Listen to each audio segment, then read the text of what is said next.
Hey, this is Mark Henry, author of Dancing with Energy, Healing, Magic, and Mysticism, here to talk to you more about the occult and the paranormal. Well, today I'm going to be discussing how to acquire valid occult knowledge. So this video discusses how knowledge of the occult and the paranormal is acquired and maybe not acquired. So I'll be speaking broadly in some instances about these topics, recognizing there's a variety of kinds of experiences in these areas. However, if you're dealing with spirit communication, ritual magic, specific techniques for psychic sensitivity and development, then this is really going to be your thing. So let's go ahead and kind of get started. First, I want to make a distinction between something. One is that I think there's different levels of knowledge. I term them 1 and 2. I think that there's a difference between information and knowledge. So let's say that you decide that you want to read a book, watch a video on your favorite subject regarding the occult. And you watch it, you read the book electronically or handheld, and that's the end of your experience. I would consider that information rather than knowledge. I would define knowledge as the application of what you read in order to arise at a specific result. And I'm going to get more into this so you can kind of understand what I'm talking about.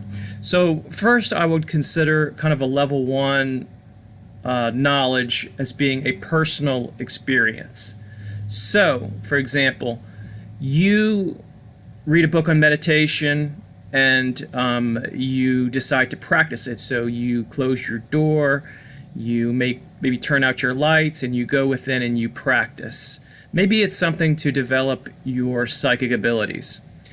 And as a result of that, you may practice that a couple times, and let's say that you find that your clairaudience or clairvoyance is improved. Okay, so I would consider that level 1 knowledge because you didn't just take the information from the book, you practiced, and as a result of practicing, you in your mind detected a personal measurable result for yourself.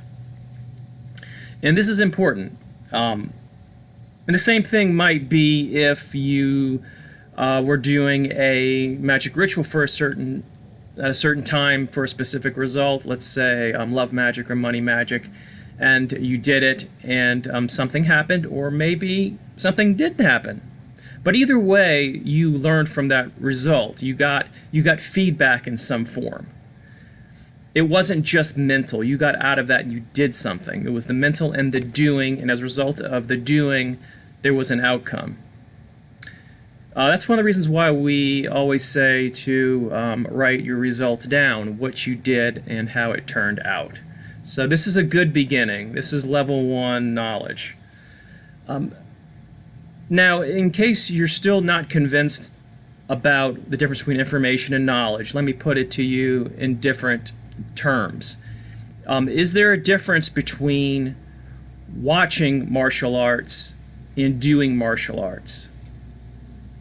Is there a difference between reading about sex and then having sex?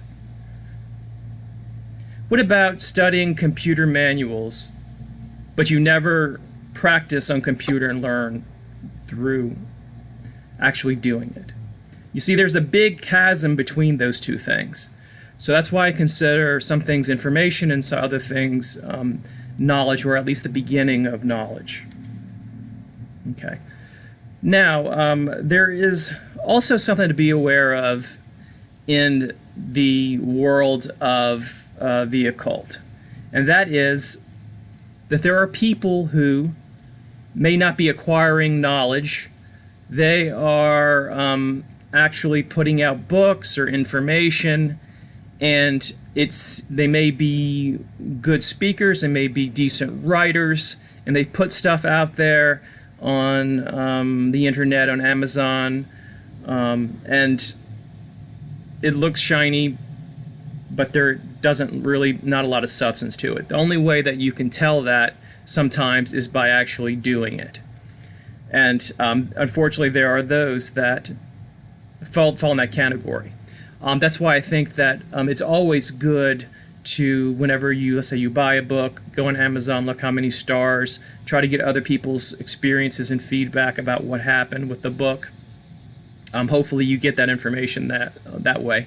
Also, there is a Facebook group called Occult Scammers. So in case you wanted to apply some of this evidence-based stuff to, okay, I'm going to a particular worker who wants to do magic for me or to do a reading, these occult scammer groups can, they will report on bad experiences with these people. And I think that that's probably a good thing because we need that information. So just be careful with that. They are just like in this field. They're charlatans, just like in any other field. So let's begin. Let's go to level 2 experience. So if you look at level 2 experience, which I would consider maybe a little bit higher as far as knowledge, maybe you can trust it slightly more, because of course, when you have some type of internal experience with spirits or ritual magic or something, it is valid for you, and no one can take that away, and no one can tell you that it didn't happen. At the same time, we have to be careful that we don't bias. We're kind of biased in a certain way. Sometimes an experience can be powerful, and we may lose sometimes our ability to evaluate it correctly. So that is why there's level 2 knowledge, which I'm going to talk about. So level 2 would be something like this. Let's say that you developed a ritual for, let's say, financial magic, and you had a really good result. Let's say you, out of the blue, you earned $1,000, and it wasn't much effort, and you decided, hey, I'm going to give this to my friend John, who also does magic. I'm going to share this ritual with him, and we're going to see what happens. And John does it, and he gets some really positive outcome too. And maybe y'all give it among your circle of friends if you have a little coven or magic group, and everything seems to be turning out well. That's excellent, because that's just not you. You can't just say it's you having this experience. It is other people. So that would be a kind of a positive outcome for as a form of a test. So that would be something really, really cool. So you need others' feedback, just like you need others' feedback for when you're evaluating people in the occult community to see how good their work actually is. There is something too that to be aware of, and this goes into, let's say that this testing that I just spoke of. Let's say you want to take this to a little bit of a deeper level. Let's say that you have an outcome in mind. Let's say you wanted to do some more of that abundance prosperity magic. And you decide, okay, I'm going to go and I'm going to create a servitor. And this servitor, I'm going to develop him over a course of a week, and I'm going to empower him for a month. And then when I get that, I'm going to do a ritual to Saint Expedite in order to get fast money. And then I'm going to do another intervention, and you start to throw all of that into this one outcome. Well, and I'm certainly not judging anyone for this, because I've actually done this myself. Here is this thing that I want, and I want to throw 3 nuclear weapons to make it happen. That is fine if you're okay with the result and not knowing exactly what happened. But here you are doing, let's say, 3 things, and you're not quite sure what worked. That may not be a problem until you decide you want that again. So then now guess what? You have to, based on your past experience, you did 3 things at once. It might be to your advantage to actually do one of these at a time and do it exactly the way you did it before, and see what was the outcome, to see if one of them carried the most of the weight of the positive result, and maybe the other two not so much. Why do it that way? Because then you can streamline what you did, and maybe you don't need to spend so much time developing servitors and contacting this spirit and that saint and getting that herb and all of that. That's a lot of work. When people say that magic isn't any work at all, there's no effort, there must be doing something wrong. But we can complicate things. So I encourage you to test things individually and see where you are. And who knows, maybe if you get the drive, you can take your rituals and write a book and put it on Amazon and make a lot of money. Now, one more thing I wanted to mention about this: novelty.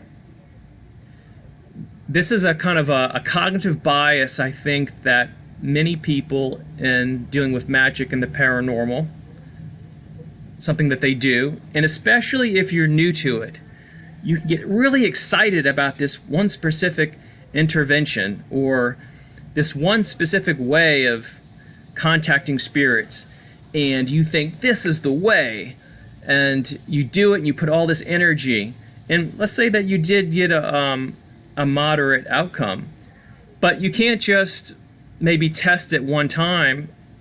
If we follow the scientific method, it could have been like a fluke. It could have been just something that happened by coincidence.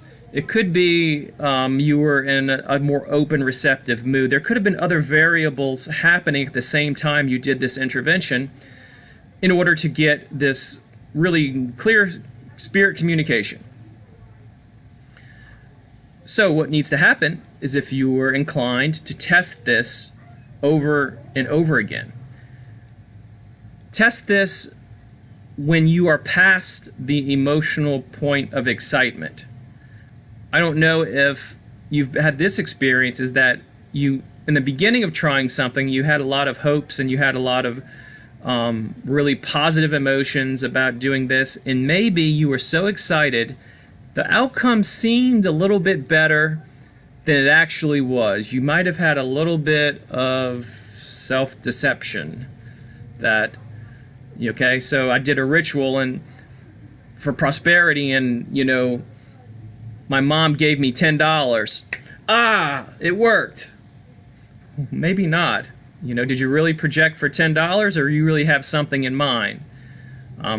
But we have hopes and dreams and things that can kind of get in the way of our evaluation of what we are doing. So I want to put that out there. There is the placebo effect when it comes to magic.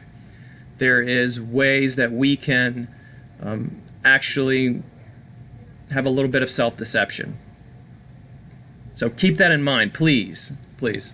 So I hope that I gave you some ideas. This isn't an exhaustive review of how to gather knowledge or test your methods. These are just a few that come to mind. So I want you to take that and consider practicing it. Some people treat their work, their magic and all these other things as almost like faith. So they do it and they don't question it. And they may have a perspective of, well, if I thought about it, then it must be coming from spirit and it's true and I did it, and almost like when you're Christians talking about faith in God. I'm certainly not knocking that. However, for those people who actually want to take a bit more strategic approach to doing their work, I wanted to offer this video.